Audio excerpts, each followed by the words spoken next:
ពីមនុស្សម្នាក់ដែលអត់ចូលចិត្តនិយាយអង់គ្លេសពីមនុស្សម្នាក់ដែលនិយាយខុសពីមនុស្សម្នាក់ដែលខ្លាចសង្គមពីមនុស្សម្នាក់ដែលរៀនអង់គ្លេសបរាជ័យធ្លាក់អង់គ្លេសថ្នាក់ទី12ខ្ញុំបានបង្កើត Telegram ដាក់ទៅចំមនុស្សដែលគេចង់រៀនដែរ អូខេសួស្តីអ្នកគ្នាជួបជាមួយខ្ញុំម្ដងទៀតហើយថ្ងៃនេះគឺខ្ញុំមានជាសំណួរមួយចំនួនដែលត្រូវសួរទៅកាន់បងរិទ្ធីពាក់ព័ន្ធជាមួយនឹងអ្នកចែករំលែកមាតិកាជាភាសាអង់គ្លេសនៅតាម social media គាត់ជួបប្រទះជាមួយនឹងបញ្ហាអីខ្លះគាត់អាចឈានដល់ចំណុចមួយហ្នឹងហ្នឹងហើយសួស្តីបងអញ្ចឹងពាក់ព័ន្ធជាមួយសំណួរទាំងអស់ហ្នឹងគឺខ្ញុំនឹងសួរទៅកាន់គាត់យើងនឹងរងចាំស្ដាប់ទាំងអស់គ្នាថាតើចម្លើយនីមួយៗវាបែបណាដែរអូខេសំណួរទី1គឺខ្ញុំចង់សួរបងថាតើកត្តាអ្វីខ្លះដែលធ្វើឲ្យបងចាប់ផ្ដើមរៀនភាសាអង់គ្លេសហ្នឹងបាទដើម្បីឆ្លើយសំណួរនេះខ្ញុំចង់បញ្ជាក់ប្រាប់អ្នកគ្នាថា right កត្តាដើមចំដំបូងបំផុតនៅក្នុងការចាប់ផ្ដើមរៀនភាសាអង់គ្លេសរបស់ខ្ញុំវាចាប់ផ្ដើមកើតចេញពីគេហៅចំណង់ចំណូលចិត្តទី1ខ្ញុំមានអាហ្នឹងហើយខ្ញុំចាប់ផ្ដើមរៀនអង់គ្លេសមិនមែនជាការពិតទៅមិនមែនទើបតែឥឡូវហ្នឹងឬក៏នេះទេគឺយូរមែនតើបើយើងកលេចមើលកាលពីឆ្នាំខ្ញុំរៀនថ្នាក់ទី7បាទខ្ញុំរៀនថ្នាក់ទី7ខ្ញុំរៀនថ្នាក់ទី8ខ្ញុំចាប់ផ្ដើមរៀនអង់គ្លេសហើយអីដែលខ្ញុំចូលចិត្តបំផុតគឺការចូលចិត្តនិយាយភាសាអង់គ្លេសព្រោះខ្ញុំគិតថាវា cool វាសុបាយហើយវាធ្វើឲ្យយើងមានអារម្មណ៍ថា good នៅពេលដែលយើងនិយាយអង់គ្លេសតោះនេះខ្ញុំនិយាយស្មោះត្រង់ខ្ញុំចាត់ទុកថាជាមនុស្សម្នាក់ដែលស្រេកឃ្លាននៅក្នុងការរៀនភាសាអង់គ្លេសខ្លាំងមែនទែនការដែលខ្ញុំរៀនថ្នាក់ទី7បាទហើយពេលដែលខ្ញុំចាប់ផ្ដើមរៀនអង់គ្លេសដំបូងដឹងមកកន្លែងហ្នឹងអត់ចេះអង់គ្លេសទេបាទរៀនមួយក្មេងអង្គុយតុកមួយក្មេងអាពេលហ្នឹងយើងមិនរៀនសភ័យគេ Green Book Pink Book ហ្នឹងហើយពេលហ្នឹងគឺ English for Children ហើយពេលនោះខ្ញុំអត់ចេះអង់គ្លេសសោះតែម្ដងតែអ្វីដែលខ្ញុំចង់និយាយគឺត្រង់ថាយើងទៅអង្គុយនៅកន្លែងតុកមួយហើយមានក្មេងគេប្រាប់យើងថាពេលនេះអានចេះដល់ពេលហើយពីសប្តាហ៍ក្រោយគឺក្មេងនឹងអត់លេងមកហើយខ្ញុំនេះគឺចាប់ផ្ដើមគិតថាជុំខ្ញុំពឹងណាគេទៀត right ខ្ញុំបោះមនុស្សពឹងហើយហើយដល់កន្លែងហ្នឹងដែលខ្ញុំចង់និយាយថាយើងហើយខ្ញុំចាប់ផ្ដើមមានអារម្មណ៍ថាឈឺចាប់មួយចាប់ផ្ដើមគិតថាជុំបើខ្ញុំរៀនអង់គ្លេសបេសទៅលើក្មេងតើខ្ញុំចេះគេហើយពេលហ្នឹងមានគ្នាយើងច្រើនគាត់សើចំអកទៅលើការរៀនអង់គ្លេសរបស់ខ្ញុំតែមានន័យថាខ្ញុំរៀនបេសទៅលើក្មេងសើលើក្មេងអញ្ចឹងខ្ញុំចាប់ផ្ដើមដើរទៅលើប្រទេសមួយគេចាប់ផ្ដើមរៀនអង់គ្លេសដោយខ្លួនឯងខ្ញុំចាប់ផ្ដើមគិតថាខ្ញុំជាម្នាក់ដែលកាត់ចេញពីគ្រួសារក្រីក្រអត់មានចំណូលអត់មានលុយកាក់ទេពុកម្ដាយក្រីក្រខ្លាំងហើយក៏ខ្ញុំគ្មានលុយរៀនភាសាអង់គ្លេសដែរខ្ញុំនិយាយស្មោះត្រង់ខ្ញុំចាប់ផ្ដើមរៀនអង់គ្លេសជាមួយនឹងខ្លួនឯងសម្បីតែខ្ញុំទៅចាំគោខ្ញុំទៅស្រែទៅអីចឹងខ្ញុំតែស្ពាយសភៅដាក់លើកតាបបាទហើយពេលខ្លះទៅចាស់គាត់តែសួរថាអូនឯងស្ពាយគេក្នុងកតាបហ្នឹងសិតតែសភៅបាទបងប៉ុន្តែដូចខ្ញុំក៏ជាសិស្សម្នាក់ដែលចេញពីអ្នករៀននៅវិទ្យាល័យមួយបងដែរហើយខ្ញុំក៏ឃើញបងអាសាកាន់ dictionary កម្រាស់បែរកម្រាស់នេះគឺកាន់រាល់ថ្ងៃបាទខ្ញុំឃើញបងកាន់រាល់ថ្ងៃអាហ្នឹងក៏ជាចំណុចមួយដែលពាក់ព័ន្ធមួយធ្វើឲ្យបងចាប់អារម្មណ៍ទៅនឹងការរៀនភាសាអង់គ្លេសដែរមុននឹងចូលទៅដល់ចំណុចហ្នឹងដូចបងបញ្ជាក់អញ្ចឹងខ្ញុំស្ដាប់អាប់តាមថ្នាក់ទី7មែនរតនាជួបរតនាថ្នាក់ទី12ហើយទី11ទី12ចូលទី10អីហ្នឹងជួបហើយទី10បាទកំឡុងពេលហ្នឹងរតនាក៏រៀននៅវិទ្យាល័យជាមួយគ្នាឈ្មោះគេវិទ្យាល័យរបស់យើងវិទ្យាល័យរ៉ូតាអូខេអញ្ចឹងសិស្សរ៉ូតាមាន fan មានតែគេដែលគាត់ follow ខ្ញុំគាត់សិស្សរ៉ូតាមានគ្នាយើងម្នាក់រ៉ូតាដែរតាបាននិយាយអីទៀត comment ចលានៅក្នុង post បងហ្នឹងគាត់គ្នាយើងម្នាក់ដែលមកពីវិទ្យាល័យរ៉ូតាសេកណ្ដាលតែបាននិយាយអីដែរបាទល្អមែនទែនទៅសារគាត់អូខេបកទៅការអ្នកដែលគាត់រៀនភាសាទាំងឡាយខ្ញុំចង់និយាយថាអ្នកគ្នាការ start up របស់ខ្ញុំគឺមិនមែនជារឿងមួយនិយាយជាស្មោះត្រង់គឺថាអាចថាពិបាកដែរពិបាកគ្មានធនធានអីចឹងទៅហើយការរៀនអង់គ្លេសរបស់ខ្ញុំកាត់ចេញពីក្តីស្រឡាញ់ហើយនឹងភាពងប់ងល់នៅក្នុងការនិយាយឬក៏រៀនភាសាអង់គ្លេសហ្នឹងពេលហ្នឹងមិនមានជនជាតិបរទេសគេហៅជនជាតិហ្គាតាគេហៅវិទ្យាល័យរបស់យើងរ៉ូតាសេកដាល់កាលនោះគេមានជាធូររបស់ខាងសាលាខាងហ្គាតាគឺអាសាមកមួយឆ្នាំម្ដងអញ្ចឹងសម្រាប់ខ្ញុំឲ្យតែពួកគាត់មកគឺខ្ញុំចាប់ផ្ដើមនិយាយភាសាអង់គ្លេសពួកគាត់អញ្ចឹងទៅតែចង់បកប្រាប់ថាកំឡុងពេលហ្នឹងខ្ញុំរៀនអង់គ្លេសដោយខ្លួនឯងបានច្រើនគឺខ្ញុំគ្មានខ្លាចញញើតមនុស្សទេនិយាយស្មោះត្រង់គាត់ថាជនជាតិបរទេសអញ្ចឹងឃើញជនជាតិបរទេសអញ្ចឹងរត់រោបដល់ហើយសំខាន់បាននិយាយខ្ញុំចាំព្រឹត្តិការណ៍មួយទៅពេលហ្នឹងមានជនបរទេស3 4 5នាក់គាត់មកពីអូស្ត្រាលីអីចឹងទៅហើយគាត់នៅក្នុងអង្គការមួយហើយខ្ញុំក៏ទៅចូលរួមក្នុងអង្គការហ្នឹងប៉ុន្តែពួកគាត់និយាយអង់គ្លេសមានតែគេនិយាយបានឯកំឡុងពេលហ្នឹងតែអ្វីដែលខ្ញុំមានកំឡុងពេលហ្នឹងខ្ញុំអត់ចេះអង់គ្លេសដូចគ្នាតែខ្ញុំចេះតិចតួចខ្ញុំចេះសួរ how are you right how have you been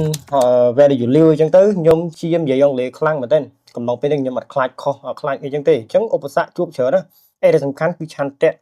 commitment ហើយនឹងការតាំងចិត្តក្នុងការធ្វើវា បាទ យើងហើយក៏មកជួបបណ្ដៃនៅថ្នាក់ទី 10 ថ្នាក់ទី10នៅទី12អញ្ចឹងចាស់ស្ដាយណាការពីថ្នាក់ទី11ទី12ក៏ខ្ញុំធ្លាប់បានប្រឡងធ្លាក់មានន័យថាធ្លាប់ជាសិស្សបកាខ្មែរថ្នាក់ទី9ហើយធ្លាប់ជាសិស្សបកាខ្មែរថ្នាក់ទី12ហើយក៏ដូចជាប្រឡងធ្លាក់ប្រឡងបាក់ឌុបហ្នឹងគឺធ្លាក់មកភាសាអង់គ្លេសបាទអញ្ចឹងអ្វីដែលខ្ញុំចង់បញ្ជាក់ប្រាប់អ្នកយើងថានេះជាដំណើរដែលខ្ញុំ start up ភាសាអង់គ្លេសរបស់ខ្ញុំហើយបើសិនជាគ្នាយើងមានបទពិសោធន៍ដូចខ្ញុំដែរធ្លាប់ធ្លាក់ភាសាអង់គ្លេសដែរណាកំដៅបាក់ទឹកចិត្តកំដៅអន់ស្ពន់ចិត្តអីព្រោះយើងរឿងច្រើនចែកលេងបងប្អូនគ្នាហើយបញ្យល់បងប្អូនគ្នាយល់ថាដំណើរការរៀនភាសាអង់គ្លេសនេះមិនមែនមួយថ្ងៃមិនមែន2ថ្ងៃមិនមែន3ថ្ងៃហើយគេមិនមួយខែដែរបាទហ្នឹងហើយអរគុណច្រើនបងសម្រាប់ការបកស្រាយ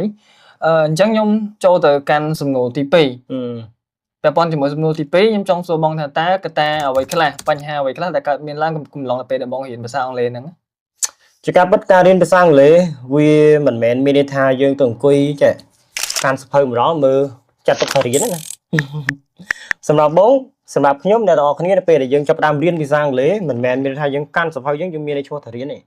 យើងត្រូវស្វែងយល់ថាតើការរៀនមានសភាពបត់បែនមិនខ្លះអញ្ចឹងបើនិយាយពីបញ្ហាហ្មងបញ្ហាទី1លុយកាក់ត្រូវអត់យើងកាត់ចេញពីគ្រួសារក្រីក្រយើងគ្មានលុយកាក់យើងគ្មានទ្រព្យធនទេអញ្ចឹងការរៀនភាសាអង់គ្លេសប្រឈមមែនទែនមែនតើខ្ញុំចង់រៀនគួរភាសាអង់គ្លេសខ្លាំងមែនតើខ្ញុំចង់រៀននេះខ្ញុំចង់រៀនសាលាល្អដូចគេបងលុយអញ្ចឹងប៉ុន្តែខ្ញុំអត់មានលុយកាក់រៀនទេបាទខ្ញុំ start up នៅក្នុងការអានសភៅដល់ខ្លួនឯងដូចខ្ញុំបញ្ជាក់អញ្ចឹងខ្ញុំទៅចាំគោខ្ញុំទៅនៅផ្ទះខ្ញុំព្យាយាមអានសភៅខ្ញុំអីនិយាយទៅកាលពីក្មេងគឺខ្ញុំជឿចិត្តសភៅខ្លាំងមែនតើខ្ញុំជឿចិត្តអាននិយាយសភៅបន្លំលោកបន្ទាប់មកខ្ញុំជឿចិត្តអានសភៅភាសាអង់គ្លេសមានសភៅ63ម៉ោងដែលខ្ញុំ start up អានដល់ខ្លួនឯងមានសភៅវិជ្ជាករផ្សេងដូច elementary ណា beginner ហ្នឹងអានរហូតដល់អ្នកនរគ្នាពួកគោលដៅរបស់ខ្ញុំវាស្រឡាញ់សភៅមែនតើឲ្យតែបានកាន់សភៅគឺមានអារម្មណ៍ថាដូចរស់នៅមួយសភៅអញ្ចឹងចំណុចទី2កត្តាបញ្ហានេះគឺពាក់ព័ន្ធជាមួយនឹងគេហៅថាយើងអត់មានគោលដៅអូខេមិញអត់មានថវិកាអញ្ចឹងទី2គឺអត់មានគោលដៅទី2គឺអត់មានគោលដៅមកដល់អ្នកនរគ្នាគឺថារៀនអង់គ្លេសនេះវាថាយើងចេះលឺតាមគេអញ្ចឹងណាហើយគេប្រាប់ថាអូខេទៅរៀនអង់គ្លេសអញ្ចឹងទៅហើយនៅមួយទី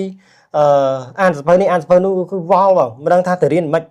នហើយគេថាមិនឲ្យតែនិយាយអង់គ្លេសបានច្រើនបែកកំណត់អីណាអីចឹងទៅអូចង់ធ្វើដូចគេដែរបែកកំណត់បែកអញ្ចឹងទៅប៉ុន្តែអ្នកនរគ្នាអានេះជាបញ្ហាដែលខ្ញុំជួបប្រទះប៉ັດប្រកបទី1ខ្ញុំចង់សំដៅទៅលើលុយកាក់ថវិកាទី2ខ្ញុំចង់សំដៅទៅលើការគ្មានគោលដៅពិតជាបញ្ហាប៉ັດប្រកបមែនមកដល់ពេលនេះនៅមានគ្នាអត់មានគោលដៅឡើយជឿទេបាទនៅក្នុងការរៀនភាសាអង់គ្លេសអញ្ចឹងអ្វីដែលខ្ញុំចង់បញ្ជាក់បងប្អូនគ្នាគឺខ្ញុំដោះស្រាយបញ្ហាទាំងអស់ហ្នឹងដោយធ្វើការផ្លាស់ប្ដូរខ្លួនឯងទី1គឺខ្ញុំចាប់ផ្ដើមស្វែងយល់ពីការប្រើប្រាស់បណ្ដាញសង្គម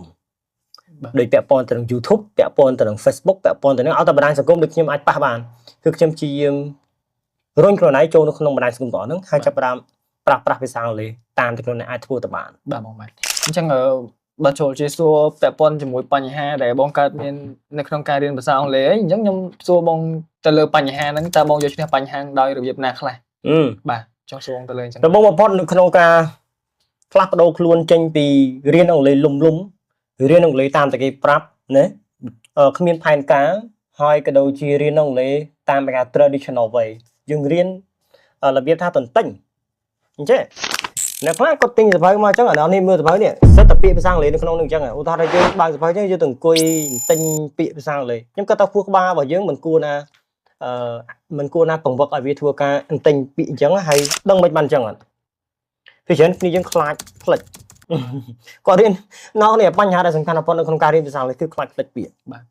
តែអ្វីដែលយើងត្រូវតែគួរតែយល់ជានឹងគឺត្រង់ថាយើងមានប្រព័ន្ធប្រាស់ពាក្យនឹងជាប្រចាំថ្ងៃន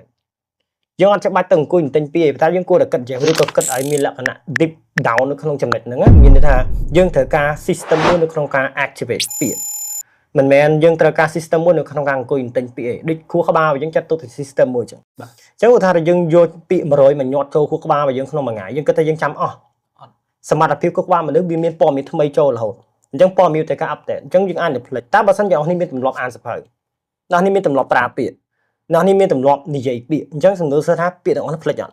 វាអត់ងាយមកបើសិនជាយើងប្រើវារាល់ថ្ងៃប្រើវាជាប្រចាំនេះជាគន្លឹះមួយដែលខ្ញុំដោះស្រាយខ្លួនឯងចំពោះការចងចាំពាក្យណាបកទៅកាន់ចំណុចបន្ទាប់គឺចាប់ផ្ដើមសម្គាល់ខ្លួនឯងអញ្ចឹងដូចខ្ញុំបានសរសេរអញ្ចឹងខ្ញុំបានបញ្យល់គ្នាយើងប្រាប់អំពី 6 ជំហាននៅក្នុងការរៀនភាសាអង់គ្លេសខ្លួនឯងនេះយើងដល់តបានមួយវីដេអូហ្នឹងអាចទៅមើលឡើងវិញណាហើយ4ជំហាននៅក្នុងការ start up រៀនភាសាអង់គ្លេសខ្ញុំធ្វើរួចដែរសូមបកទៅមើលវីដេអូនោះឡើងវិញដូចគ្នាកន្លែងដែលខ្ញុំចាប់ផ្ដើមស្គាល់ខ្លួនឯងណាគឺចាប់ពេលដែលខ្ញុំរៀនចប់ទី12ខ្ញុំមករស់នៅភ្នំពេញរយៈពេលមកដល់ពេលនេះជិត10ឆ្នាំដែរយូរដែរមកពេញភ្នំពេញរបស់យើងប៉ុន្តែអ្វីដែលសំខាន់ខ្ញុំចង់បញ្ជាក់នៅក្នុងវីដេអូនេះគឺនៅត្រង់ថាខ្ញុំចាប់ផ្ដើមមើលវីដេអូ YouTube គឺខ្ញុំអត់ភ្លេចឈ្មោះគាត់ទេ AJ Ho តែខ្ញុំចាប់ផ្ដើមស្វែងយល់អំពីសិល្បៈក្នុងការគាត់ពន្យល់ហើយខ្ញុំអត់បានជួបគាត់ផ្ទាល់ទេប៉ុន្តែអ្វីខ្ញុំបានរៀនសូត្រពី concept របស់មនុស្សបើការរៀនភាសាពួកឯងការរៀនភាសាយើងត្រូវការស្វែងយល់ពី psychology យើងមិនមែនចេះរៀនភាសាដូចគណិតវិទ្យាឬក៏ដូចរបៀបថារៀន No ភាសាអង់គ្លេសបើសិនតែយើងរៀនវាយើងត្រូវការប្រើប្រាស់យុទ្ធសាស្ត្រឬក៏ចិត្តវិទ្យាឬក៏ពាក់ព័ន្ធជាមួយនឹងផ្នែកpsychology ច្រើនមានន័យថាយើងត្រូវរៀនមិនឲ្យមានប្រសិទ្ធភាពទៅមុខគឺយើងកុំរៀនរបៀបថាអូសរសេរប្រចាំចុងយើងត្រូវស្វែងយល់ពីខ្លួនឯងឲ្យបានច្រើនអញ្ចឹងចំណុចទី1គឺខ្ញុំចាប់ផ្ដើមស្វែងយល់ខ្លួនឯងចំណុចទី2ខ្ញុំចាប់ផ្ដើមពង្រីកវិសាលភាពប្រើប្រាស់ភាសាអង់គ្លេសបាទអញ្ចឹងវិសាលភាពប្រើប្រាស់ភាសាអង់គ្លេសខ្ញុំចែកចេញជាពីរទម្រង់មានទី1តាមរយៈអនឡាញទី2តាមរយៈផ្ទាល់អនឡាញនេះគឺខ្ញុំចាប់ផ្ដើមប្រើប្រាស់ដំបូងផុតហ្នឹងអីគេគឺប្រើប្រាស់ Telegram ខ្ញុំបង្កើត Telegram ដំបូងគឺបរាជ័យបង្កើត Telegram ដំបូងក្នុងគោលដៅនោះអីគេបង្កើត Telegram ដំបូងគោលដៅថាខ្ញុំចង់បានមនុស្សចូលមក practice ភាសាអង់គ្លេសជាមួយអញ្ចឹងក៏ទៅបង្កើត Telegram រត់ទៅបង្កើតបរាជ័យម្ដងអត់មានគេចូលហ្នឹងបងអីអត់មានគេមានអារម្មណ៍ដូចយើង right ឥឡូវថាអូនឯងបង្កើត Telegram មួយតែអូនឯងត្រូវការមនុស្សដែលគេមកនិយាយភាសាអង់គ្លេសដូចយើងមានអត់មានមិនងាយគេអត់ស្គាល់យើងបាទគេដឹងថាយើងណាគេអីចឹងទេអញ្ចឹងអីដែលខ្ញុំបរាជ័យឡើង3 4 5ដងក្នុងការបង្កើត Telegram group ដើម្បីទាញមនុស្សឲ្យគាត់ចូលមកហើយយើងចែកម្លែកប្រយោជន៍រួមគ្នាមានថាបង្កើតទម្លាប់និយាយភាសាអង់គ្លេសបាទនេះជាជំហានទី1ដែលខ្ញុំបរាជ័យជំហានទី2គឺពាក់ព័ន្ធជាមួយនឹងសារនិយាយផ្ទាល់ជាស្ដែងខ្ញុំមានទម្លាប់និយាយភាសាអង់គ្លេសជាប្រចាំថ្ងៃដូចជាពេលខ្ញុំធ្វើការជា receptionist ខ្ញុំក៏បានប្រើប្រាស់ភាសាអង់គ្លេសផ្ទាល់ដែរអញ្ចឹងវាធ្វើឲ្យខ្ញុំមានលក្ខណៈក្លាហានខ្ញុំលែងសូវខ្លាចមនុស្សអញ្ចឹងជាដើមហើយណាមួយពីដើមមកខ្ញុំជាមនុស្សម្នាក់ដែលជួយចិត្តចែករំលែកអញ្ចឹងគឺខ្ញុំជួបមនុស្សជជែកជាមួយមនុស្សក្នុងគោលដៅមួយរៀនសូត្រពីគ្នាអញ្ចឹងទៅអញ្ចឹងកន្លែងនេះវាជួយបងចម្លើយខ្លីមួយសម្រាប់បន្តមកទៀតកន្លែងដែលពាក់ព័ន្ធទៅនឹងអនឡាញគឺជាការផ្លាស់ប្ដូរដ៏ធំបំផុតដែលមានន័យថាពីមនុស្សម្នាក់ដែលអត់ចូលចិត្តនិយាយអង់គ្លេសពីមនុស្សម្នាក់ដែលនិយាយខុសពីមនុស្សម្នាក់ដែលខ្លាចសង្គមពីមនុស្សម្នាក់ដែលរៀនអង់គ្លេសបរាជ័យធ្លាក់អង់គ្លេសថ្នាក់ទី12អូខេខ្ញុំបានបង្កើត Telegram ចាយដនអីដាក់ទៅចំមនុស្សដែលគេចង់រៀនដែរអញ្ចឹងគេចូលជាមួយយើងដល់ពេលហើយគេ add គ្នាគេចូលមកអ្នកដែលគាត់ចូលចិត្តរៀនអង់គ្លេសចាប់ផ្ដើមចូលមកច្រើនទៅបាទពេលនោះហើយគឺគេចាប់ផ្ដើមស្គាល់បាទបងបាទអូខេបងអរគុណច្រើនអញ្ចឹងចង់សួរបងទៅលើសំណួរមួយទៀតតើបងធ្វើបែបណាដើម្បីឲ្យការសិក្សាឬក៏ការរៀនភាសាអង់គ្លេសរបស់បងហ្នឹងវាមានលំនឹងបែរថា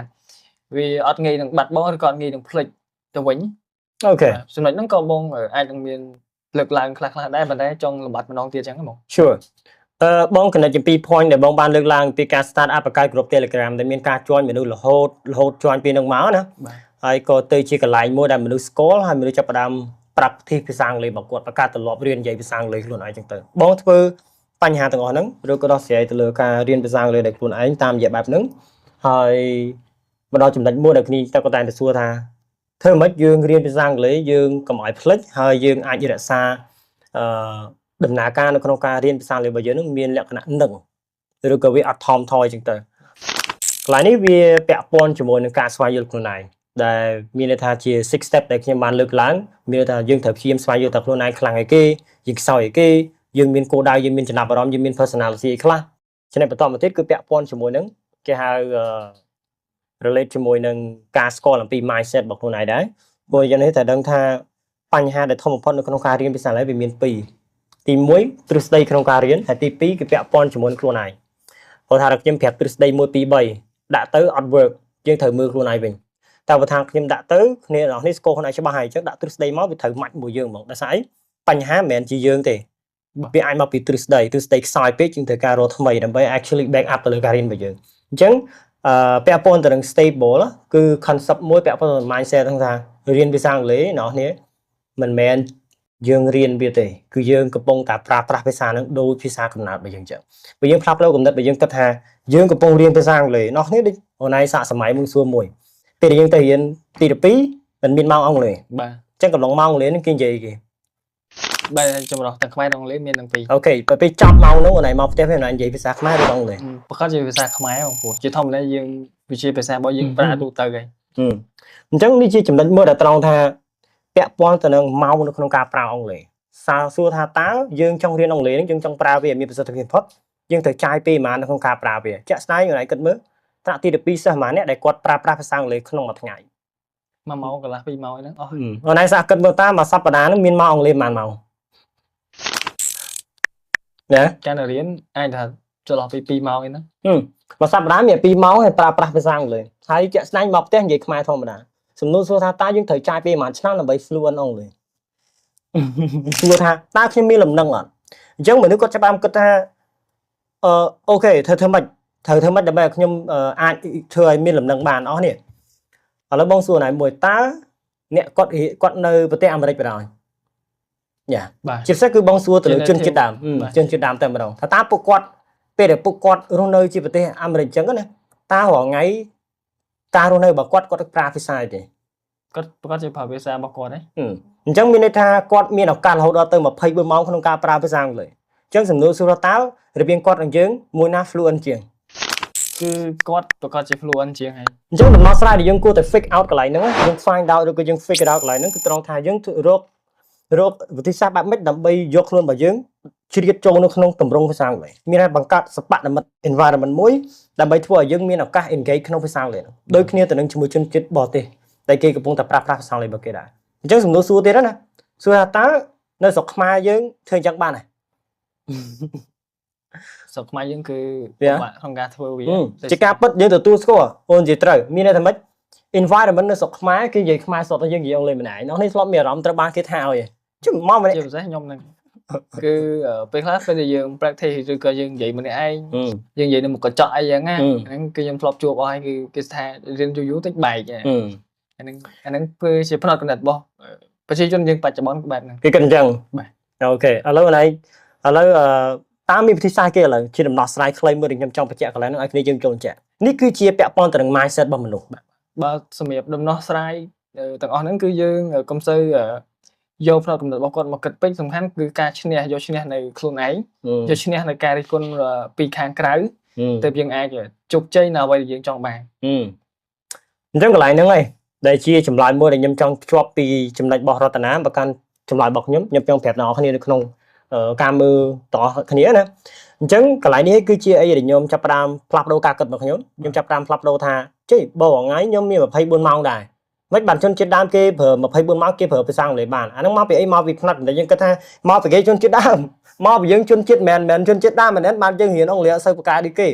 េតាមពិតពីពាក់ព័ន្ធទៅនឹងការប្រើប្រាស់ម៉ោងក្នុងការ engage អង់គ្លេសហ្នឹងអញ្ចឹងបានជាខ្ញុំបង្កើតក្រុម Telegram ខ្ញុំចាប់ផ្ដើមស្វែងយល់ថាតើខ្ញុំមាន24ម៉ោងអញ្ចឹងខ្ញុំត្រូវការរយៈពេលប្រមាណម៉ោងដែលមានប្រសិទ្ធភាពបំផុតទៅលើការប្រើភាសាហ្នឹងអញ្ចឹងចាប់ផ្ដើមស្វែងយល់អំពីខ្លួនឯងស្វែងយល់អំពីម៉ោងទំនេរស្វែងយល់អំពីពេលព្រឹកពេលល្ងាចពេលយប់ហើយចាប់ផ្ដើមគិតថាតើម៉ោងណាដែលវាស័ក្តិសមបំផុតនៅខ្ញុំដែលខ្ញុំអាច engage ភាសាអង់គ្លេសបានតើជនជាដើម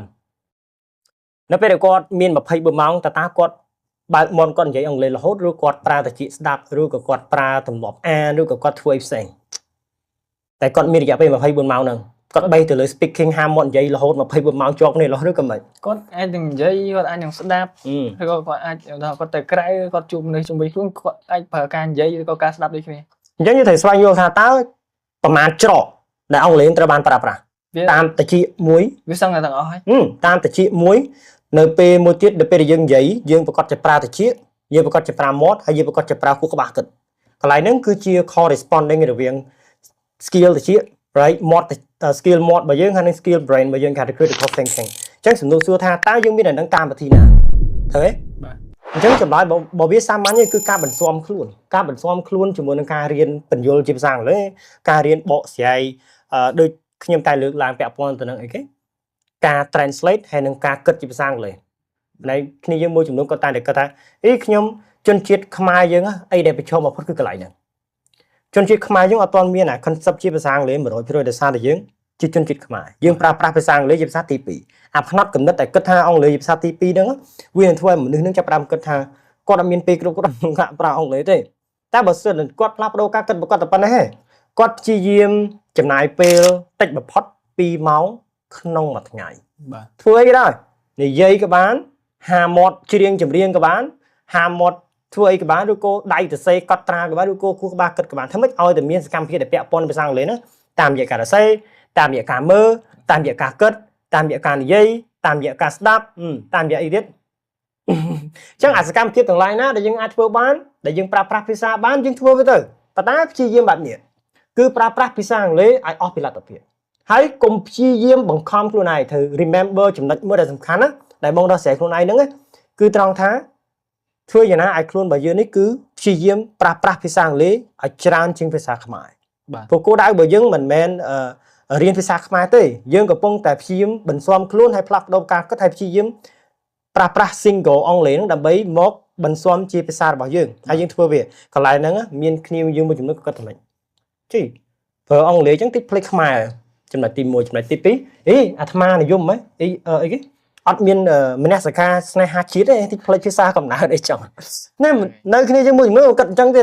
គាត់ថាខ្លាចបាត់ភាសាខ្មែរអញ្ចឹងកន្លែងនេះខ្ញុំសូមបញ្ជាក់ចេះនេះមិនមែនជាការរើសអើងភាសាហើយនេះក៏មិនមែនជាការដែលយើងត្រូវទៅលុបបំបាត់ភាសាជាតិទេត្រូវបែងចែកយ៉ាងដាច់រវាងការស្នេហាជាតិស្នេហាឲ្យវាត្រូវតម្រង់កំស្នេហាខុសរបៀបព្រោះកំឡុងពេលនេះយើងកំពុងតែបង្វឹកខ្លួនយើងឲ្យយើងរៀនប្រើប្រាស់ភាសាអង់គ្លេសឲ្យបានច្រើនតាមយើងអាចធ្វើទៅបាន បាទចំណុចដែលអាចនឹងបាត់បង់ទៅលើភាសាខ្មែរបច្ចុប្បន្នគឺមានទៅលើអក្សរឡាតាំងវាសឹងតែ50ឬក៏ 70% កន្លែងនេះបានជា concern ដែលជាបញ្ហាមួយដែលអាចនឹងបាត់បង់ភាសាខ្មែរហើយខ្ញុំឃើញភាគច្រើនគឺលែងសូវមានជាភាសាខ្មែរយើងទេហើយការសរសេរភាសាខ្មែរភាគច្រើនក៏មិនសូវត្រូវភាគច្រើនប្រហែលដែរ ខ្លួនឯងតាមស្គាល់បងមកតែដែលឃើញមកសរសេរខ្មែរឡាតាំងអត់ អត់ទេអូខេ ចំណុចដែលខ្ញុំចង់ប្រាប់ខ្លាំងបំផុតណារឿងដែលសំណួរសួរថាតិចរៀនអង់គ្លេសផ្លេចភាសាជាតិអីចឹងណាចង់និយាយទៅលើអ្នកដែលគាត់ប្រើប្រាស់អក្សរឡាតាំងដូចណាលើកឡើងមកចឹងនៅលើបណ្ដាញសង្គមជាពិសេសគឺ Gen Z ឬក៏ Gen សេរីគាត់មកពីក្រោយនេះពីច្រើនបាប់ឡើងមកទៅសេមកគឺអក្សរឡាតាំងអក្សរអង់គ្លេសហ្នឹងមានសំនៀងខ្មែរចឹងទៅអានេះវាគឺជាការទៅសេមួយខ្ញុំអត់ជានិយាយអីច្រើនតែខ្ញុំជឿជាក់ថាវាអត់ចម្រើនទេ វាសឹងតែបាត់បង់ឯសារពាក្យខ្មែរយើងតាម grammar តាមវិជ្ជាករខ្លះក៏វាមានដៃជើងឬក៏ការប្រើប្រាស់សញ្ញោសញ្ញាផ្សេងទៀតគឺវាមានច្រើនភាសាខ្មែរវាអាចនឹងមានការភ្លេចឬក៏ការសរសេរបាត់បង់ចំណុចអីចឹងទៅវាអាច perfect ទេ ដូចខ្ញុំបាននិយាយបើខ្ញុំទៅសេខ្ញុំទៅសេថាអង់គ្លេសខ្ញុំសេចំអង់គ្លេសបើខ្ញុំលាយជាមួយខ្មែរតែបើថាឲ្យខ្ញុំទៅសេអង់គ្លេសលាយសំនៀងខ្មែរអាហ្នឹងអត់ទេសុខចិត្តរៀន IPA វិញចំណេញជាងត្រូវទេ បាទ នេះជាចំណុចដែលសំខាន់ហើយចង់បញ្ជាក់ប្រាប់ថាអានេះហើយជាចំណុចដែលអ្នកនរនេះត្រូវស្នេហាជាតិបើអ្នកនរនេះទៅសេខ្មែរឲ្យចំខ្មែរមកបើអ្នកនរនេះទៅសេអង់គ្លេសឲ្យចំអង់គ្លេសអាហ្នឹងវាចំណេញមែនទែនវាជួយឲ្យការរៀនអង់គ្លេសរបស់យើងវាមាន maintainable ហើយខ្ញុំចង់បញ្ជាក់ប្រាប់ថាធ្វើម៉េចឲ្យអង់គ្លេសនេះមានការប្រើប្រាស់ជាប់លាប់អ្នកនេះត្រូវដឹងថាការរៀនភាសាមិនមែនជាការទៅប្រើខុសក្បាលទិញពាក្យទេចំណុចទី1ចំណុចទី2ការរៀនភាសាអង់គ្លេសឲ្យមានប្រសិទ្ធភាពរយៈពេលវែងត្រូវមានផ្នត់គំនិតវែងឆ្ងាយត្រូវ follow អា step ទាំង6ដែលខ្ញុំប្រើទៅណាមានអីគេទី1ស្គាល់ខ្លួនឯងទី2មាន mindset ត្រឹមត្រូវទី3គឺមានគោលដៅរៀនទី4គឺមានទ្រឹស្ដីក្នុងការរៀនឲ្យសម្បូរបែបទី5គឺត្រូវមានទម្លាប់នៅក្នុងការប្រើប្រាស់ភាសាអង់គ្លេសតាមអាសកម្មភាពដែលបងលើកឡើងខាងលើទី6គឺពាក់ព័ន្ធទៅនឹង consistency អញ្ចឹងអាចំណុចនេះ maintain ណាបើសិនជាអ្នករៀនអង់គ្លេសគាត់ធ្វើ6ចំណុចនេះមានន័យថាគាត់លែងអារម្មណ៍ថាគាត់ត្រូវការទៅរៀននៅណាទៀតទេគាត់រៀនជាមួយខ្លួនឯងតែម្ដងទៅណាក៏រៀនបានដែរ បាទ ខ្ញុំឲ្យតែមានទូរស័ព្ទមួយនឹងដៃមក right ដល់នេះទៅណាក៏ដោយគាត់នេះទៅនៅតែមើល YouTube ខ្ញុំទៅអត់ទៅណាក៏ដោយមើល Facebook ហ្នឹងហើយបើចេះអង់គ្លេសមែនទេឯកសារលើអ៊ីនធឺណិតក៏អង់គ្លេសហ៎ បាទ អត់ ការងារ research មួយចំនួនគឺអត់សូវមានខ្មែរទេចឹងអត់ ឥឡូវបងសួរណៃមួយណៃធ្វើការផ្នែកកូដឥឡូវសំណួរថាបើអត់ចេះអង់គ្លេសបញ្ហាអត់ ប្រកាសជាបញ្ហាយើងត្រូវការ research ច្រើនយើងត្រូវការអានយើងត្រូវការស្វែងយល់ថាយើង research ឃើញអាហ្នឹងហើយគេធ្វើមិនបើយកចេះអង់គ្លេសយើងមិនដឹងថាយើងត្រូវដោះស្រាយវាមិន ចង់ប្រាប់គ្នាយើងថាអង់គ្លេសនេះសំខាន់សឹងតែគ្រប់ជំនាញហ្នឹងបាទរឿងអីដែលយើងអត់រៀនវាតោះនេះអត់រៀនអង់គ្លេសដូចស្មាទោសគេហៅដូចបាក់សៃខ្វាក់ភ្នែកផុសអត់មានឃើញអីទេតែបើអ្នកនេះរៀនអង់គ្លេសអ្នកនេះប្រកាសជាស្គាល់ពិភពលោកនេះព្រោះភាសាអង់គ្លេសត្រូវបានចងព័ត៌មានសឹងតែគ្រប់ប្រទេសហើយយើងអាចស្រាវជ្រាវព័ត៌មានទូលំទូលាយខ្លាំងមិនមែនយើងនិយាយក្នុងន័យហ្នឹងបែបថាពេកជ្រាយឬក៏មិនឲ្យតម្លៃភាសាខ្មែរត្រូវយល់ឲ្យច្បាស់ត្រង់ចេះអ្វីដែលជាភាសាបែបសកលអ្វីដែលជាភាសាបែបប្រទេសអញ្ចឹងយើងមានភាសាខ្មែរជាភាសាជាតិរបស់យើងអញ្ចឹងយើងប្រើនៅពេលណា dương đôi chia từ nét nông sừng cung nó không bật mà và dương bạn bọt đôi chia thời ca từ xe so khai từ xe so là tăng nên bạn bị giàu vậy បច្ចុប្បន្នក្នុងវីដេអូហ្នឹងក៏យើងនិយាយភាសាខ្មែរហ្នឹងគឺជាតំណែងតំណងមួយយើងអាចនិយាយបានតែទៅមួយភាសាជាតិរបស់យើងហើយមួយទៀតមិនវាយបហាទៅលើអ្នកដែលសេឡាតាំងឯងដូចមកវឹកដែរសង្គ្រាមរវាងប្រទេសចិត្តខាងយើងហើយនៅប្រទេសយើងគឺខ្មែរយើងគឺកិច្ចតទៅមួយការ translate ដោយប្រើអក្សរឡាតាំងអាហ្នឹងក៏វាជាចំណុចមួយយើងគិតថាវាអាចជួយយើងបានដែរវាមិនវាបហាយើងសឹងតែទាំងស្រុងទេប៉ុន្តែដូចចំណុចដែលបងលើកឡើងថាវាបហាទៅលើអីគេស្នេហាជាតិទៅលើភាសាហ្នឹងគឺវាអាចនឹងចូលទៅលើការប្រើប្រាស់ភាសាឡាតាំងនឹងឯងដែលថាវាអាចនឹងធ្វើឲ្យបាត់បង់ភាសាជាតិរបស់យើងអញ្ចឹងណាមកខ្ញុំមានសំណួរទៀតតើតើមួយតើបងផ្លាស់ប្ដូរខ្លួនឯងពីអ្នករៀនភាសាអង់គ្លេសទៅជាអ្នកដែលចែកម្លែកភាសាអង់គ្លេសតាម social media ដោយរបៀបណាតបងឡាយឈឺចាប់ធ្វើភាសាអង់គ្លេសមានអ្នកមើលមានអារម្មណ៍ឈឺចាប់ហ៎បើសិនជាយើងផុសទៅអត់មាន view មានអ្នកមើលវាអាចជាចំណុចមួយដែលយើងអាចធ្វើឲ្យអ្នកចែកម្លែកមួយចំនួនគាត់បាក់ទឹកចិត្តឬក៏អាចឈានទៅដល់ការបញ្ចប់អាជីពមួយហ្នឹងហ្មងអូខេបាទចម្លើយដែលខ្ញុំចង់ឆ្លើយខ្លីមួយចង់ប្រាប់អ្នកនរគ្នាថាខ្ញុំសង្ឃឹមថានឹងមានអ្នកមើលដូចខ្ញុំអញ្ចឹងហើយក៏មានអ្នកចង់ធ្វើ content creator ដូចគ្នាដែរការធ្វើ content creator នេះបច្ចុប្បន្ននេះគឺមានលក្ខណៈនិយមខ្លាំងមែនទែនបាទនិយាយ content creator ពេញមាត់តែអ្វីដែលអ្នកនរត្រូវស្វែងយល់ទៅលើ content creator នេះមិនមែនយើងចេះតែធ្វើទេយើងត្រូវមានទស្សនវិស័យយើងត្រូវមាន unique way របស់យើងត្រូវមានអាការ standard ឬក៏ credit របស់យើងដូចគ្នាបើឲ្យខ្ញុំទៅចែកម្លែកពាក់ព័ន្ធទៅនឹងបាទនិយាយផ្នែកគេ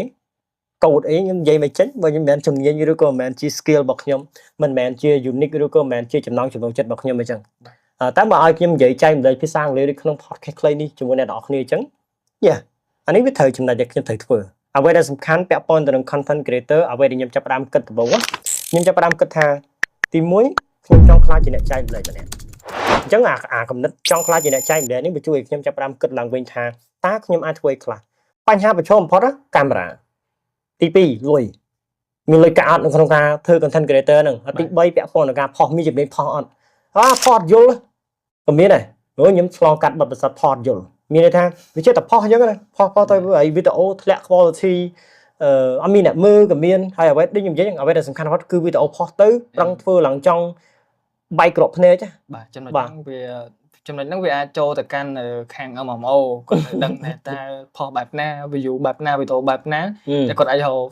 ចំណូលបានច្រើនទៅលើវីដេអូមួយហ្នឹងតែសំណួរថាឥឡូវមានចំណូលអត់នេះធ្វើ content មកដល់ពេលសម្រាប់មកទីគឺខ្ញុំ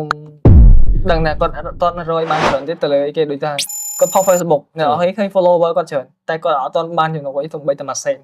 ចេញពី Facebook ឯងហើយមួយទៀតនៅលើ YouTube ដូចគ្នាបច្ចុប្បន្នហ្នឹងក៏គាត់អត់ទាន់គ្រប់គោលការណ៍ដែរអញ្ចឹងអ្វីដែលអាចគឺគ្រាន់តែចង់ឲ្យអ្នកជួយគាត់បន្តិចម្នាក់ទៅមើលមួយថ្ងៃមួយនាទីឬក៏មួយវីដេអូជួយមើលគាត់មួយនាទីពីរនាទីទៅវាមិនខាតពេកទេ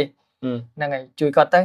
ពីការចែកម្លែកពាក់ព័ន្ធនឹងភាសាអង់គ្លេសដូចគ្នាខ្ញុំគិតថាសម្រាប់អ្នកដែលគាត់មើលគាត់អាចទទួលនឹងផលប្រយោជន៍ពាក់ព័ន្ធជាមួយនឹងការរៀនភាសាអង់គ្លេសរបស់ពួកគាត់បន្ថែមអញ្ចឹងដែរគ្នាដែលគាត់ start up ថ្មីអញ្ចឹងចង់បញ្ជាក់ប្រាប់អ្នកនរគ្នាថាខ្ញុំជឿថាគ្នាយើងចង់ធ្វើ content creator ច្រើនគ្នាបច្ចុប្បន្នសម័យ2025គេស្គាល់យើងតាមរយៈអីគេប្រព័ន្ធ social media វាច្រើនគឺវាពាក់ព័ន្ធស្គាល់យើងតាមរយៈប្រព័ន្ធ digital តាមអ៊ីនធឺណិតតាម social media មាន Facebook TikTok YouTube អីហ្នឹង Instagram មិនឯងគិតថាមកដល់ពេលនេះគេស្គាល់បងមួយឆ្នាំអីចូលក្នុង5-6ឆ្នាំហើយអូខេដែលបងព្យាយាមផុសវីដេអូព្យាយាមធ្វើមេតិកាពាក់ព័ន្ធនឹងភាសាអង់គ្លេសអញ្ចឹងសំណួរសួរថាតើបងមានឆន្ទៈបើសិនជាបងអត់មានឆន្ទៈធ្វើ content មេតិកានេះប្រហែលជប់បាត់ទេបាទមែនអង្គុយមើលប្លង់ភ្នែកប្លង់មើលកាមេរ៉ាជាមួយគ្នានៅនេះហ៎បាទអញ្ចឹងចង់បញ្ជាក់ប្រាប់ថាការផ្លាស់ប្ដូរខ្លួនឯងនេះគឺទី1ខ្លួនឯងអត់មានតែគេមកផ្លាស់ប្ដូរយើងទេគឺយើងត្រូវផ្លាស់ប្ដូរខ្លួនឯងចំណុចបន្តមកទៀតគឺយើងចាប់ផ្ដើមត្រូវគិតថាចេះកុំព្យាយាមធ្វើមេតិកាដើម្បីទៅលុយយេខ្លីបាទពួកអីមកដល់ពេលនេះខ្ញុំមិនបានលុយ1រៀលទេខ្ញុំស្មោះត្រង់ពាក់ព័ន្ធនឹងមេតិកាហ្នឹងអញ្ចឹងអីដែលធ្វើឲ្យយើងខ្លាំងខ្លាអីដែលធ្វើឲ្យយើងចាប់ផ្ដើមនេះខ្ញុំជឿថាអ្នកនរគ្នាគេស្គាល់យើងមិនមែនដោយសារតែយើងរកលុយទេគេស្គាល់យើងដោយសារតែយើងធ្វើអីមួយដើម្បីជាប្រយោជន៍តែខ្ញុំផុសមេតិការាល់ថ្ងៃគេស្គាល់ខ្ញុំដោយសារតែខ្ញុំចែកម្លែកភាសាអង់គ្លេស right តែបើខ្ញុំបានលុយពីមេតិការបស់ខ្ញុំ$100 $200$300ក៏ដោយប៉ុន្តែខ្ញុំគិតថាវាជាប្រយោជន៍អីអ្នកដែលមើលនោះគាត់អាចទទួលបានអីដែលគាត់ត្រូវការផ្លាស់ប្ដូរអីដែលគាត់ត្រូវការ back up ឬក៏ជួសជុលទៅលើការ រៀនភាសាអង់គ្លេសរបស់គាត់ចឹងទៅព្រោះហ្នឹងវា relate ជាមួយភាសាអង់គ្លេសចំណែកបន្ទាប់ខ្ញុំចង់ចែកម្លែកទៅលើភាសាអង់គ្លេសខ្ញុំចង់ជួយគ្នាយើងឲ្យគាត់ស្វែងយល់ពីកលឹះចាក់ផុតអំពីការដែលរៀនអង់គ្លេសតាមសម័យបុរាណបុរេប្រវត្តិវា relate គ្នាមែនទែនពាក់ព័ន្ធនឹងចំណុចទាំងអស់ហ្នឹងអានេះជាចិត្តតាដែលធ្វើឲ្យខ្ញុំចាប់ផ្ដើមគិតថាការចែកម្លែកវេទិកាវាសំខាន់មែនទែនហើយវាធ្វើឲ្យទី1គេស្គាល់យើងទី2យើងចែកម្លែកប្រយោជន៍ទី3ត្រូវការយើង challenge ច្រើនទាំងពីពេលវេលាទាំងពីពេលវេលាផ្ទាល់ខ្លួនបាទព្រោះខ្ញុំចាយពេលច្រើននៅក្នុងការរស់នៅជាមួយនឹងការធ្វើមេត្តាហ្នឹងអញ្ចឹងសំណួរសួរថា like បើសិនជាយើងអត់មានភាពអត់ធ្មត់កន្លែងហ្នឹងផ្លាស់ប្ដូរខ្លួនឯងបានអញ្ចឹងឯដែលសំខាន់ខ្ញុំចង់ឲ្យអ្នកគ្នាស្វែងយល់ខ្លួនឯងទៅបើសិនជាអ្នកគ្នាកំពុងតែចាប់ផ្ដើមរៀនភាសាអង់គ្លេសការធ្វើមេត្តាអំពីខ្លួនឯងក៏ដូចជាការ promote ខ្លួនឯងគេស្គាល់ចឹងបាទបងបាទខ្ញុំមានសំណួរមួយទៀតចង់សួរទៅកាន់បងថាតើបញ្ហាដែលអ្វីខ្លះដែលបងជួបប្រទះជាមួយនឹងការចែកម្លែកមេត្តាជាភាសាអង់គ្លេសហ្នឹងតាមរយៈបណ្ដាញសង្គមបញ្ហាទី1បើយើងនិយាយពីគុណប្រយោជន៍ហ្មងមានគេសាទរច្រើនមានគេចូលចិត្តច្រើនហើយក៏មានគេមិនចូលចិត្តដែរតើបើសំណួរសួរថាបញ្ហាដែលគេមិនចូលចិត្តហ្នឹងមានប្រមាណភាគរយវាតិចមែនតើវាសឹងថា like បើគិតពី100វាអាចត្រឹម10%អីចឹងណាអញ្ចឹងសំណួរសួរថាសំបីប្រពុតក៏មានគេឈ្នានេះដែរអញ្ចឹងបើយើងគិតថាយើងធ្វើប្រយោជន៍សម្រាប់មនុស្សហើយមនុស្សគាត់មើលមិនឃើញអាហ្នឹងយើងមិនដឹងធ្វើម៉េចទៅអង្គុយបើកភ្នែកគាត់បើកកើតអាហ្នឹងជាការសម្រេចចិត្តរបស់គាត់ខ្លួនឯងអញ្ចឹងកត្តាបន្តមកទៀតគឺពាក់ព័ន្ធជាមួយនឹងបញ្ហា fail ទៅលើគេហៅផុសអីចឹងទៅពេលខ្លះធ្វើវីដេអូអង្គុយកាត់តឡើងបែកក្របភ្នែកអញ្ចឹងណាឡើងព្រាលភ្នែកអញ្ចឹងទៅនិយាយស្មោះត្រង់មកអញ្ចឹងលេងសើចនិយាយស្មោះត្រង់អញ្ចឹងទៅពេលផុសទៅអញ្ចឹងទៅ Facebook វា restrict អីចឹងទៅឬក៏ YouTube អីចឹងវីដេអូធ្លាក់ quality អញ្ចឹងអានេះធ្វើយើងខាតខ្លាំងមែនតើចំណាយទាំងពេលវេលាទៅអង្គុយថតអីចឹងជួបច្រើនណាបទពិសោធន៍វីដេអូផុសរាប់រយវីដេអូមកដល់ពេលនេះបញ្ហាបន្តមកទៀតមួយទៀតជាធម្មតាអានេះគ្រាន់តែជាការផុសនិងការកាត់តឯងមួយទៀតតែប៉ុនមួយ security ក៏ជាចំណុចមួយដែលត្រូវចេះដឹងឬក៏ដែលត្រូវយល់ដែលត្រូវស្វែងយល់ពីវាដែរការពារការទប់ស្កាត់ថាត្រូវធ្វើបែបណាដើម្បីដោះស្រាយទៅលើបញ្ហាទាំងអស់ហ្នឹងបកទៅកាន់ឆ្នាំណាទេអូនដែលបង hack ត្រូវបានគេ hack Facebook ឯថានៅចន្លោះ2ឆ្នាំមុន2023 24 25ឥឡូវវាចូល2ឆ្នាំហើយ2ឆ្នាំហើយដែលខ្ញុំត្រូវបានគេ hack Facebook ហើយ hacker នេះគឺវៀតណាមហ៎បាទយួន hack Facebook ខ្ញុំតែម្ដងហើយផ្លាស់ប្ដូរទៅជារូបអក្សរអញ្ចឹងក៏មានហើយបាទវាសាហាវមែនតើ shock ខ្លាំងមែនតើហើយខ្ញុំនឹងរតនាហ្នឹងឯងដែលចាប់ផ្ដើម start up ជាមួយនឹងបងសុផាតម្នាក់ទៀត shout out ទៅកាន់គាត់ហើយបងសុផាតដែលសារគាត់ហ្នឹងឯងបានខ្ញុំស្វែងយល់ពីវិស័យវិទ្យាបានច្រើនអំពីបងសុផាតappreciate គាត់ខ្លាំងមែនតើដែលគាត់បានបង្ហាញផ្លូវអំពីការសិក្សាពីប្រភេទការពារ account Facebook អីចឹងទៅហើយជាមួយរតនាក៏ដូចគ្នាគាត់ខ្នះខ្នែងជួយខ្ញុំចុងក្រោយបានធ្វើយកកន្លែង Instagram បាទចុងក្រោយយើងយក Facebook page មកវិញហើយយកមកវិញហើយបញ្ហា fail ទៅលើការ set up payout ទៀតបាទអញ្ចឹង Facebook របស់ខ្ញុំរលត់បានទេនិយាយស្មោះត្រង់ណាហើយចង់បញ្ជាក់នេះពាក់ព័ន្ធទៅនឹង digital នៅក្នុងការគេហៅ Facebook របស់យើងណាឬក៏ការពារសុវត្ថិភាពទៅលើការធ្វើជា content creator ព្រោះមិនស្រួលទេ content creator នេះអ្នកខ្លះគាត់មាន IT គាត់ជួយមើលចឹងទៅតែបើយើងអត់ចេះទេយើងអត់មានទេយើងត្រូវធ្វើខ្លួនឯងទាំងអស់ជាអ្នកកាត់តផងជាអ្នក creative ទៅលើ content creative នឹងផងណាយើងត្រូវមានយល់ដឹងចំណេះដឹងផ្នែកបច្ចេកវិទ្យាការផុសលើ Facebook ផង YouTube ផង TikTok ផង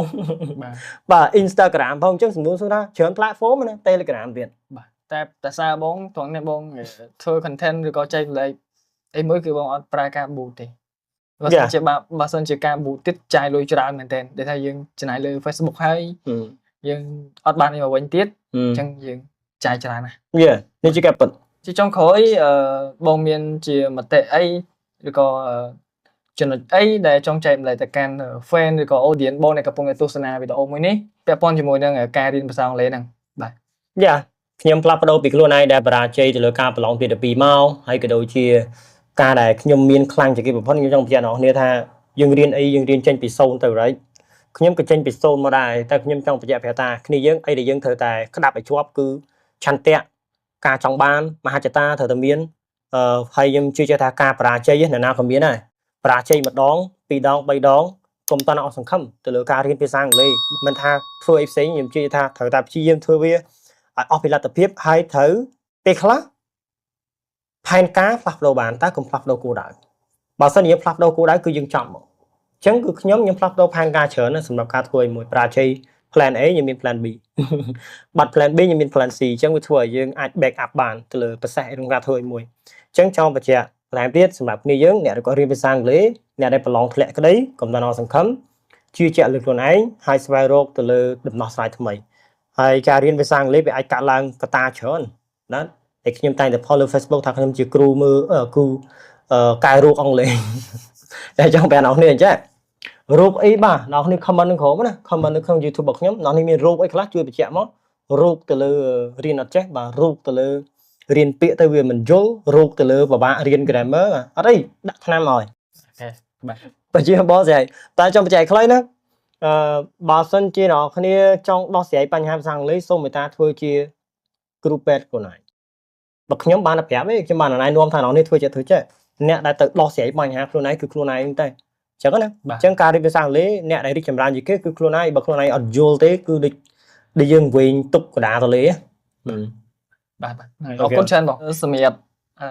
ការពិភាក្សាថ្ងៃហ្នឹងគឺយើងមានប៉ុណ្្នឹងទេហើយអរគុណច្រើនបងសម្រាប់ការផ្ដល់ការបានចូលមកកាន់វីដេអូរបស់បងក្នុងការជាអ្នកសួរសំណួរទៅកាន់បងហ្នឹងហើយបាទ appreciate អរគុណច្រើនអ្នកនេះអញ្ចឹងយើងមានប៉ុណ្្នឹងគ្នានៅពេលវេលានិងវីដេអូក្រោយបាទ